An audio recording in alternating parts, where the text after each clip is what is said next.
안녕하세요. 해피트리입니다. 오늘은 아침에 눈을 떠서 감을 때까지 돈이라는 러닝머신 위에서 살아가는 우리의 자본주의 시장 아래서 꼭 지켜야 할 세 가지 마인드에 대해 저의 생각을 설명해 드리고자 합니다. 돌이켜보면 통장이 텅장이 되어 있는 경험, 인정할 수 없어 이용 내역을 들여다보면 모두 빠짐없이 내가 쓴 것이 맞을 때의 경험들을 해보셨으리라 생각합니다. 전부 조그만 생각을 바꿔서 생활하면 말끔히 해결되는 방법을 소개해 드릴게요.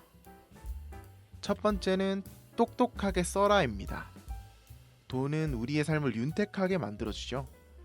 하지만 돈이 우리를 파괴하게 만들 수도 있어요. 예를 들면 우리를 윤택하게 만들어주는 것은 크게 시간을 사서 재화의 형태로 보여지는 겁니다.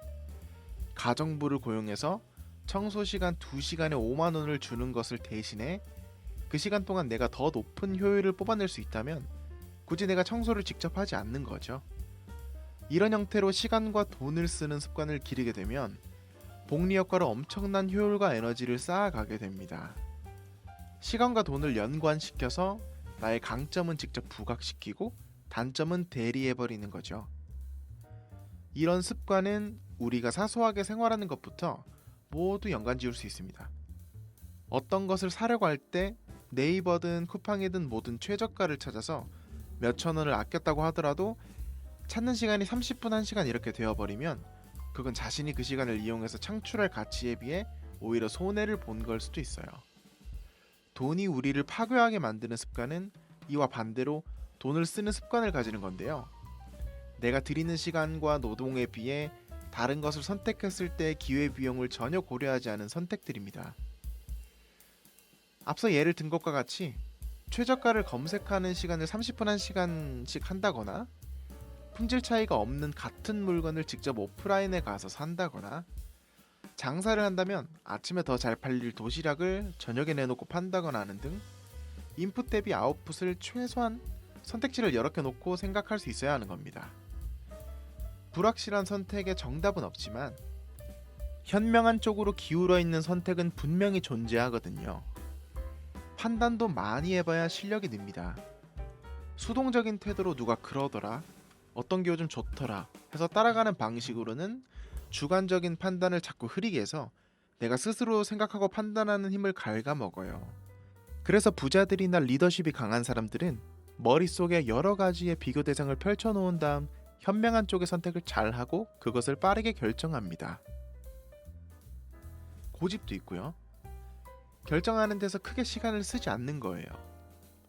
그 시간조차 아깝고 결정한 후에 진행과 결과에 몰입하여서 더 고효율 가치를 뽑을 수 있는 것에 전념합니다. 시간과 돈은 이렇게 써야 됩니다. 두 번째는 돈에게 감사하는 마음입니다. 돈은 참 특이한 면이 있어요. 100만원짜리 살 때 할인받는 3,000원은 그런가 보다 하고 넘어가면서 만원짜리 살 때 3,000원 할인되면 100만원 소비를 할 때보다 엄청난 만족감을 느낍니다. 왜 그런 걸까요? 심리적으로 흔히 말하는 단내림 효과, 즉 앵커링 효과 때문에 그래요. 처음에 기준점이 잡혀진 100만원과 만원의 차이는 그 후에 오는 가치가 같음에도 불구하고 서로 다른 만족도를 느낍니다. 현실적으로 할인된 3,000원은 같은 값어치를 하는 건데도 말이죠. 이처럼 우리 상황 곳곳에서는 이런 왜곡들이 자주 일어납니다. 부자들의 공통점은 자신이 몇십억, 몇백억의 자산을 가지고 있어도 1,000원, 만원을 소중히 대한다는 공통점이 있습니다. 이건 부자라서 돈에 대해 감사하는 마음이 생긴 것이 아니라 부자가 아닐 때부터 돈에 감사하는 마음이 있기 때문에 부자가 된 거죠. 혹여나 돈을 다룰 줄 모르는 사람이 부자가 되었다고 하면 언젠가 될지는 모르지만 반드시 그 돈들은 떠나가게 됩니다. 돈도 마음을 가진 인격체라 생각해야 돼요. 그렇게 생각한다면 절대 적은 금액을 함부로 대할 수도 없고 헤프게 쓰는 일도 줄어들게 되는 습관을 기를 수가 있어요. 자신이 담을 수 있는 돈의 그릇이 있습니다. 마음의 그릇, 마인드의 그릇이라고도 합니다. 내가 돈을 부리는 사람이 되어야지 돈이 나를 부리면 매 순간 고통스러울 거예요. 마지막으로 세 번째는 지렛대 원리입니다. 레버리지를 일으키는 것이라고도 말하는데요. 내가 가령 100만 원을 투자할 수 있는 상황에서 100만 원을 추가로 더 빌려서 빌린 이자보다 더 큰 이익을 얻고 총 200만 원의 투자로 100만 원의 투자 효율보다 더 큰 가치를 얻어내는 것입니다. 꼭 투자를 해야겠다고 해서 이렇게 접근하는 것이 아니라 실생활에서도 모두 이러한 방식을 하고 있어요. 근데 잘못된 방식으로 하고 있으면서 그 잘못된 것을 모르는 사람들이 너무 많아요. 내가 가진 돈을 주면서 어떤 것을 얻는 것이 미래의 나에게 감가상각이 되지 않는 것일수록 좋습니다. 가령 정말 필요한 컴퓨터를 사야 하는 상황에서 컴퓨터를 살 수 있는 여윳돈이 200만 원이 있다고 가정해보죠. 필요한 스펙은 150만 원 정도면 살 수 있는 상황입니다. 그때 돈을 대하는 습관과 원리를 아는 사람들은 꼭 필요한 150만 원 정도의 지출만 하거나 거기서 더 절약해서 중고품으로 구매하는 등 최대한 필요한 상황 안에서 절약을 해서 지출을 합니다. 그리고 그 남은 50만 원 정도를 주식을 구매하여 미래의 자산 가격이 될 수 있는 곳에 투자를 합니다. 반면 돈에 대한 감각이 없는 사람들은 컴퓨터에 투자할 200만 원이 있다고 하면 150만 원이 충분한 스펙인 줄 알면서 거기에 더 마음에 드는 디자인, 원래 필요 없었던 추가 액세서리, 부수적인 것들을 더 살 것이 없는지를 살펴보는 것부터 합니다. 무엇을 더 사고 덜 사고의 문제를 말하고 싶은 것이 아니라 돈의 흐름을 어디에 둘 것인지를 바라보는 방향성의 차이를 두고 싶은 거예요. 똑같이 200만 원을 소비하는 것이지만 이렇게 사소하게 바라보는 방향성 자체가 달라지는 게 모여서 나중에는 큰 차이를 나타내요.